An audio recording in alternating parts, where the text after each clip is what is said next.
بسم الله الرحمن الرحيم. حامد ومصلي ومسلما بعد الحمد والصلاة فأستعيذ بالله من الشيطان الرجيم. بسم الله الرحمن الرحيم. السلام علیکم ورحمۃ اللہ وبرکاتہ. عزیز طلبہ کرام، امید کرتا ہوں احباب خیر سے ہوں گے. انشاءاللہ آج ہم تفسیر جلالین کے درس نمبر 33 میں سپارہ نمبر 16 سے سورہ طٰہٰ کی منتخب کردہ آیات 15 سے لے کر 21 تک پڑھیں گے، جن میں سب سے پہلے کلام باری تعالیٰ اور کلام مفسر کا ترجمہ ہوگا. اس کے بعد کلام مفسر کی تشریح و توضیح ہوگی، ربط و تعلق آیات کو ذکر کیا جائے گا اور درس پر ہونے والے اعتراضات کا جواب دیا جائے گا. تو آئیے بلا تاخیر بڑھتے ہیں اپنے آج کے درس کی طرف. سب سے پہلے رب تعالیٰ نے ارشاد فرمایا، بسم اللہ الرحمن الرحیم، ان الساعۃ آتیۃ اکاد اخفیہا لتجزا کل نفس بما تسعی. آئیے طلبہ کرام ان آیت مقدسہ کا ماقبل آیات کے ساتھ ربط اور تعلق جانتے ہیں. تو مفسرین کرام فرماتے ہیں کہ پچھلی آیات میں ان چند باتوں کا ذکر ہوا ہے جو اللہ تعالیٰ نے موسیٰ علیہ السلام کو فرمائیں. اب ان آیات میں بقیہ باتوں کا ذکر کیا جا رہا ہے. دوسرا تعلق ان آیات مقدسہ کا ماقبل آیات کے ساتھ کچھ یوں بیان کرتے ہیں. پچھلی آیات میں رب تعالیٰ نے صرف اپنا کلام سنا کر موسیٰ علیہ السلام کو مشرف فرمایا تھا. اب ان آیات میں حضرت موسیٰ کو اللہ تعالیٰ سے ہم کلامی کا شرف عطا فرمایا جا رہا ہے. تیسرا تعلق ان آیات کا ماقبل آیات کے ساتھ مفسرین کرام کچھ یوں بیان فرماتے ہیں کہ پچھلی آیات میں حضرت موسیٰ کو ان کی شریعت ملنے کا ذکر ہوا، جس میں توحید، عبادات اور نماز جیسے اہم عبادت کا ذکر فرمایا گیا اور شریعت کے اصول بتائے گئے. اب ان آیات میں موسیٰ علیہ السلام کو معجزات عطا فرمائے جانے کا ذکر ہو رہا ہے جو نبوت و رسالت کی نشانیاں ہیں. تو گویا پہلی آیات میں توحید کا بیان تھا اور ان آیات میں رسالت کا بیان ہے، اور یہی دو چیزیں ایمان کا حاصل ہیں. آئیے طلبہ کرام ربط و تعلق آیات کے بعد بڑھتے ہیں آج کے درس کے ترجمہ کی طرف. بسم اللہ الرحمن الرحیم، ان الساعۃ آتیۃ اکاد اخفیہا. بے شک قیامت آنے والی ہے، میں ارادہ رکھتا ہوں کہ میں پوشیدہ رکھوں اس کو عن الناس لوگوں سے، اور اس کا قرب جو ہے وہ اس کی علامات سے ظاہر ہو جائے گا. یعنی قیامت کب آنی ہے یہ اس کی علامات سے ظاہر ہوگا. لتجزا فیہا، تاکہ بدلہ دیا جا سکے قیامت کے دن، کل نفس، ہر کسی کو، بما تسعی، جو کچھ اس نے نیک اور برے اعمال کیے ہیں، بہ من خیر و شر، جتنے نیک اور برے اعمال کیے ہیں ان تمام اعمال کا اس دن بدلہ دیا جا سکے. فلا یصدنک یصرفنک، کوئی بھی شخص آپ کو پھیر نہ سکے، عنہا، اس سے، ای عن الایمان بہا، یعنی اس دن پر ایمان رکھنے سے کوئی بھی آپ کو پھیر نہ سکے. من لا یؤمن، کون نہ پھیر سکے، من لا یؤمن بہا، جو خود اس پر ایمان نہیں رکھتا، واتبع ہواہ، اور جس نے خود اپنی خواہشات کی پیروی کی ہے، فی انکارہا، اس دن کے انکار میں. فتردا، بس اگر آپ پھر گئے اپنے ایمان سے، اس دن پر ایمان رکھنے سے اگر کسی نے آپ کو پھیر دیا پھر آپ کے لیے ہلاکت ہے۔ ان صدت عنہا، یعنی اگر آپ اس دن پر ایمان رکھنے سے پھر گئے۔ وما تلک بیمینک یا موسیٰ، اے موسیٰ تیرے دائیں ہاتھ میں کیا ہے؟ بتا رہے ہیں کہ یہ استفہام تقریری ہے تاکہ معجزہ کا ترتب ہو سکے، معجزہ ترتیب دیا جا سکے، معجزہ کا اظہار ہو سکے۔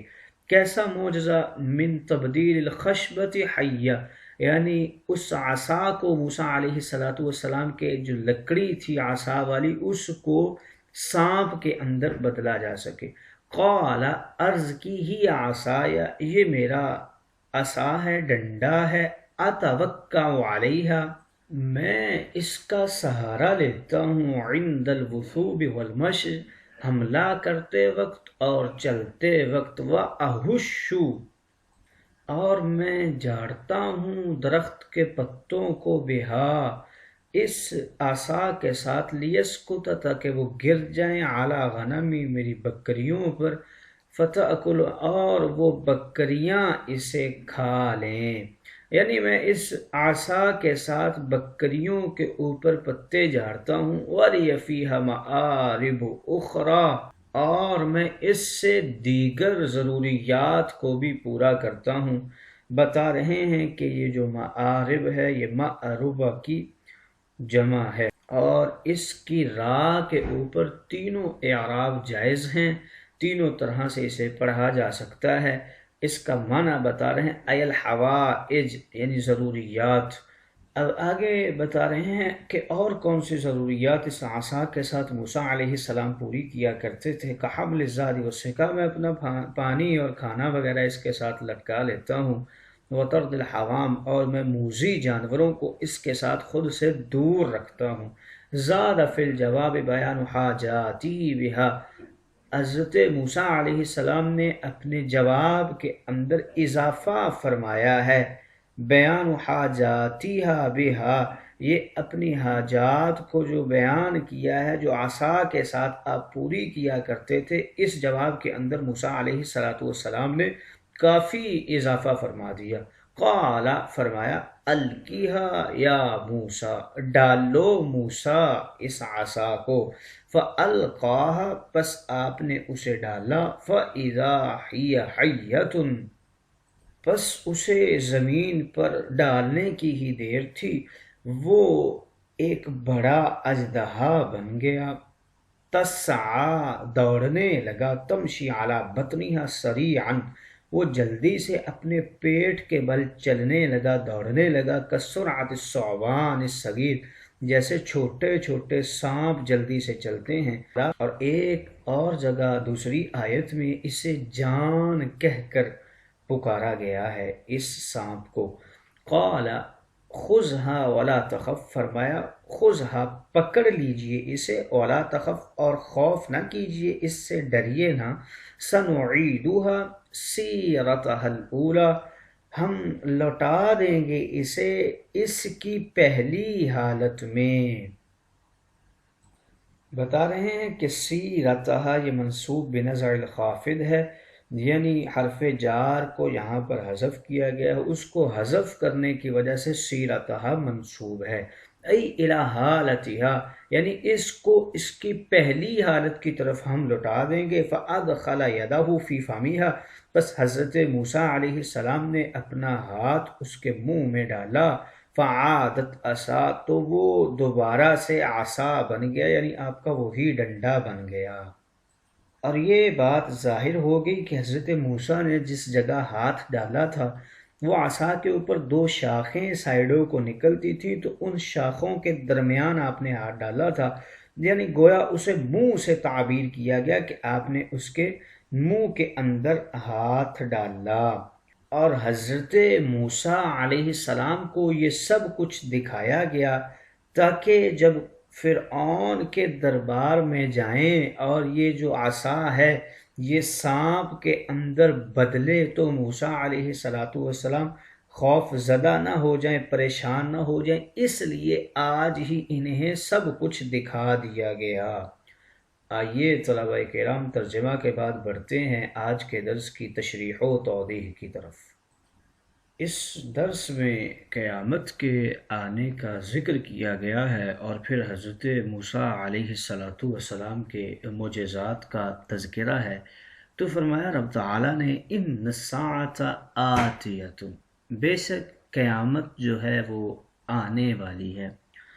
انسان کے اوپر 3 قسم کی ساعتیں لازم ہیں۔ پہلی ساعت موت کی ساعت ہوتی ہے، یعنی وہ بھی قیامت جیسا ہی لمحہ ہوتا ہے۔ دوسری ساعت قبر کی ساعت ہوتی ہے، اور تیسری وہ محشر کی ساعت ہوگی۔ سب ساعتوں کی آسانی کے لیے رب تعالیٰ نے ایک نسخہ عنایت فرما دیا۔ فرمایا اقیم الصلاۃ لذکری، نماز قائم کر لو تو سب ساعتوں کے اندر آسانی ہو جائے گی۔ رب تعالیٰ نے فرمایا اکاد اخفیہا، میں اس کو چھپانے کا ارادہ رکھتا ہوں۔ یعنی قیامت کے اندر 2 چیزیں ہیں، ایک چیز تو قیامت کا آنا ہے، اور دوسری چیز قیامت کے آنے کا وقت، معین وقت جو ہے۔ تو رب تعالیٰ نے ایک چیز کا اظہار فرما دیا کہ قیامت کا آنا یقینی ہے، لیکن کب آئے گی اس چیز کا تعین نہیں ہے۔ یہ اس کی علامات جو ہیں وہ اس کے قرب کو ظاہر کریں گی۔ کیوں؟ لتجزا، اب اس قیامت کے آنے کا مقصد کیا ہے؟ لتجزا کل نفس بما تسعی، کہ اس دن ہر جان کو اس کے نیک اور بد اعمال کا بدلہ دیا جا سکے۔ قیامت کے دن ہر شخص کو اس کے برے اور نیک اعمال کا بدلہ ملے گا، اور قیامت پر ایمان لانا یہ پہلی امتوں کے لیے بھی بڑا ہی ضروری تھا، اور اس کی بڑی اہمیت تھی۔ حضرت موسیٰ علیہ السلام کے ذریعے پہلی کتاب میں اس کی اہمیت کا اندازہ ہم ان الفاظ سے لگا سکتے ہیں کہ رب تعالیٰ نے حکم فرمایا فلا یصدنک، کوئی بھی تجھے پھیر نہ سکے اس دن پر ایمان لانے سے۔ اور ایسا بندہ جو خود اس پر ایمان نہیں رکھتا اور اپنی خواہشات کی اتباع میں اس نے قیامت کے دن کا انکار کر دیا ہے، اگر آپ اس دن پر ایمان لانے سے پھر گئے اور آپ نے انکار کر دیا تو پھر آپ کے لیے ہلاکت ہوگی۔ گویا رب تعالیٰ نے یہ جلالی کلام فرما کر حضرت موسیٰ علیہ السلام سے اس دور کے تمام بنی اسرائیل کو خبردار کیا، اور قرآن مجید میں اس واقعہ کا تذکرہ فرما کر قیامت تک کے مسلمانوں کو متنبع کیا گیا ہے۔ آگے فرما رہے ہیں کہ من لا یؤمن سے مراد ہر منکر قیامت کافر مراد ہیں اس سے، اور بعض جو احمق ہیں انہوں نے تو یہ کہا ہے کہ ساعت سے مراد قیامت ہے ہی نہیں، بلکہ غرق فرعون اور نجات بنی اسرائیل کا وقت مراد ہے، حالانکہ یہ ان کا قول غلط ہے۔ اس لیے کہ کلام پاک کے روش سے قیامت ہی مراد لینا درست ہے۔ اس کی پہلی وجہ علماء کرام یہ بیان فرماتے ہیں کیونکہ لتجزا فرمایا گیا، اور جزائے اعمال کا دن قیامت ہی ہے۔ اس کی دوسری وجہ کل نفس، اور کل نفس ہر انسان و جنات کے لیے ہے، نہ کہ فقط بنی اسرائیل اور فرعون اور قوم فرعون کے لیے۔ تغدا کا معنی ہلاکت کیا ہے، تو اصل میں ہلاکت یہی ہے کہ دنیا میں ایمان کا اختتام ہو جائے اور آخرت کے دن القائے ربانی کا اختتام ہو جائے۔ ہلاکتیں اصل میں 10 قسم کی ہوتی ہیں، ناکامی ہو جائے، نامرادی ہو جائے، ذلت ہو جائے، خواری ہو جائے، مصائب آ جائیں، حرام روزی کا کمانا بھی ہلاکت ہے، بری صحبت کا ہونا بھی ہلاکت ہے، گناہوں میں آسانی ہو، نیکیوں میں دشواری ہو، معذوری یا بیماری آ جائے۔ تو گویا فرمایا کہ اگر اس دن کا انکار کر دو گے تو ہلاکتوں کے اندر مبتلا ہو جاؤ گے۔ وَمَا تِلْكَ بِيَمِينِكَ يَا مُوسَىٰ، چونکہ اب موسیٰ علیہ السلام نے جو پیچھے سارا کلام سنا، اس سے مرعوب ہو گئے تھے، تھوڑے خوف زدہ ہو گئے تھے، تو اب بڑے شفقت بڑے انداز میں رب تعالیٰ نے حضرت موسیٰ علیہ السلام سے سوال کیا، موسیٰ بتائیے نا یہ آپ کے داہنے ہاتھ میں کیا ہے؟ اب پتہ تو تھا لیکن پھر سے سوال کر دیا، استفہام تقریری ہے تاکہ عصا کے ذریعے جس معجزہ کو ترتیب دینا ہے وہ ترتیب دیا جا سکے۔ وہ معجزہ کون سا تھا؟ اس لکڑی کو سانپ کے اندر تبدیل کرنا تھا۔ قال موسیٰ بولے ہی عصایا، مولا یہ لاٹھی ہے، ڈنڈا ہے، اتوکع علیہا میں اس پر سہارا لیتا ہوں، عند الوثوب والمشی چلنے کے وقت اور جب میں حملہ وغیرہ کرتا ہوں موذی جانوروں کے اوپر تو اس کے ذریعے میں سہارا لیتا ہوں، اور جب میں تیرے حضور بارگاہ میں کھڑا ہوتا ہوں تو میں تب بھی اس کے سہارے کھڑا ہو جاتا ہوں، اس کے ساتھ ٹیک لگا کر سہارا حاصل کر لیتا ہوں۔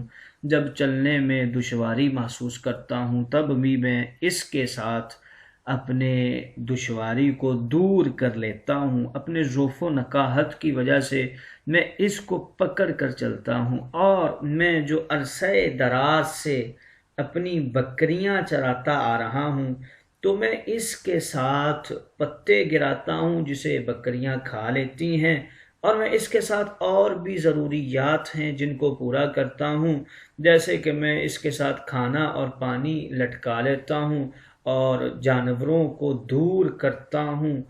اس ساری حاجات کو جو بیان کیا گیا ہے اس جواب کے اندر اضافہ فرمایا، کیوں؟ رب نے تو فقط اتنا پوچھا تھا، ما تلک بیمینک یا موسیٰ، موسیٰ تیرے ہاتھ میں کیا ہے؟ تو اس کا جواب اتنا ہی کافی تھا، یا عصایا، مولا یہ ڈنڈا ہے۔ تو اتنا جواب کے اندر اضافہ فرمایا، گویا موسیٰ علیہ السلام نے بھانپ لیا کہ آج ہی رب تعالیٰ کے ساتھ ہم کلامی کا موقع ملا ہے، تو جتنا اپنے محبوب کے ساتھ گفتگو کو بڑھایا جا سکے اتنا بڑھا لیا جائے۔ تو موسیٰ گویا محبت خداوندی میں آ کر آپ نے اپنی گفتگو کو لمبا کر دیا تاکہ رب تعالیٰ کے ساتھ دیر تک باتیں ہو سکیں۔ معارف کے حوالے سے فرما رہے ہیں کہ اس کے اندر تینوں طرح سے راہ کو پڑھ سکتے ہیں، معربہ بھی پڑھ سکتے ہیں، معربہ بھی پڑھ سکتے ہیں، معروبہ بھی پڑھ سکتے ہیں۔ یہ معارف، یہ معروبہ، معربہ، معرابہ کی جمع ہے، اور تینوں صورتوں میں علماء کرام نے، مفسرین کرام نے اس کا معنی ضروریات یعنی حوائج ہی کیا ہے کہ میں اس کے ساتھ اپنی دیگر ضروریات کو بھی پورا کرتا ہوں۔ تو علماء کرام فرماتے ہیں کہ جو لفظ یمینک، یہ یمین فرمایا گیا، ید نہیں کہا گیا، تو اس کے اندر کچھ وجوہ مفسرین کرام ذکر فرماتے ہیں۔ پہلا جواب اس کا یہ دیتے ہیں کہ یمین حضرت موسیٰ کے ہاتھ میں ہی عصا تھا، داہنے ہاتھ میں ہی، تو اس لیے لفظ ید کو ذکر نہیں کیا۔ اور دوسرا جواب اس کا یہ دیتے ہیں کہ اگر ہاتھ کہتے تو حضرت موسیٰ علیہ السلام اپنی بائیں ہاتھ میں پہنی ہوئی انگوٹھی کی طرف مبذول ہو جاتے، ان کی توجہ اس لیے دوبارہ سے سمجھانا پڑتا، تو پہلی دفعہ ہی بیمینی کا کہہ دیا۔ اس کا تیسرا جواب کچھ یوں دیتے ہیں کہ حضرت موسیٰ اتنے متحیر و مرعوب ہو چکے تھے پچھلے کلام کی وجہ سے، تو آپ کی توجہ کو شفقت کے ساتھ کسی اور طرف مبذول کرنے کے لیے یہ والا سوال کیا گیا تھا۔ فرمایا قال القیہا یا موسیٰ، موسیٰ اپنے اس عصا کو زمین پر ڈالیے، فالقاہا پس آپ نے عصا کو ڈال دیا، فَإِذَا هِيَ حَيَّةٌ پس وہ ایک بڑا سانپ بن گیا، ثعبان عظیم بڑا اژدہا بن گیا، تسعی اب اس کے چلنے کی حالت کو بیان کر رہے ہیں کہ وہ زمین کے اوپر تیزی کے ساتھ دوڑتا تھا اپنے پیٹ کے بل پر، جیسے چھوٹے چھوٹے جو سانپ ہوتے ہیں وہ زمین کے اوپر چلتے ہیں جنہیں جان کہا جاتا ہے، چھوٹے سانپوں کو جان کہا جاتا ہے، اور ایک اور آیت میں لفظ جان کے ساتھ اسے تعبیر کیا گیا ہے۔ اب سانپ کو تین نام ذکر کیے گئے ہیں، سانپ کو حیتن بھی کہا گیا ہے، سانپ کو جان بھی کہا گیا ہے، اور سانپ کو ثعبان بھی کہا گیا ہے۔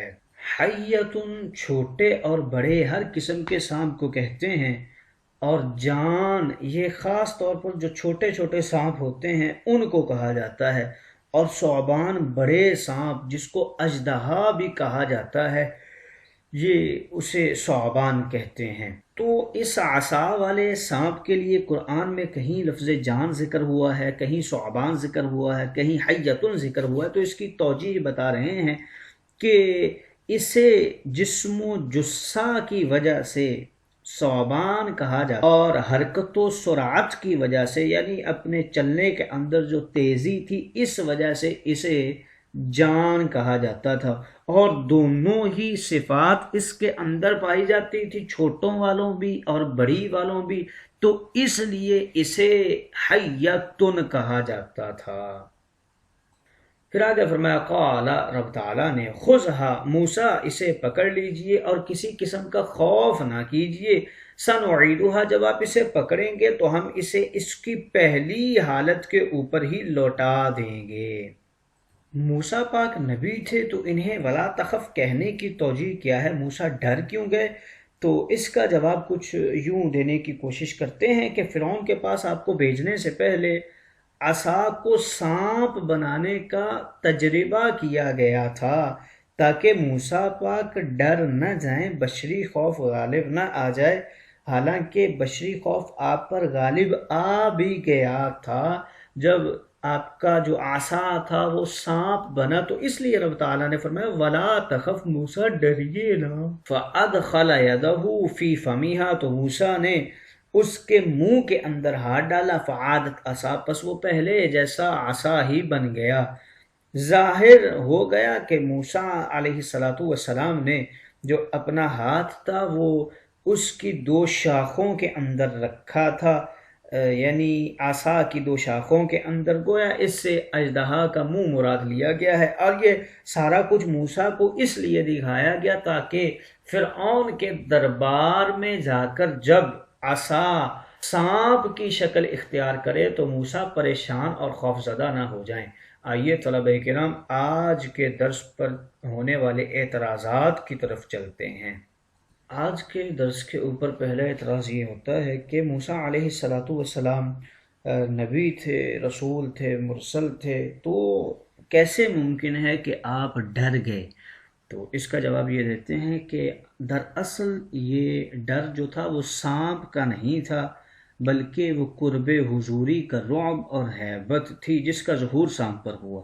دوسری وجہ اس کی یہ بھی بیان کرتے ہیں کہ یہ سانپ کا بننا اللہ کی طرف سے تھا، اس لیے مزید دہشت ہوئی، چونکہ عجیب الخلقت بھی تھا اور عجیب الفطرت بھی تھا، اس لیے موسیٰ علیہ السلام اس کو قہر الہی ہی سمجھے۔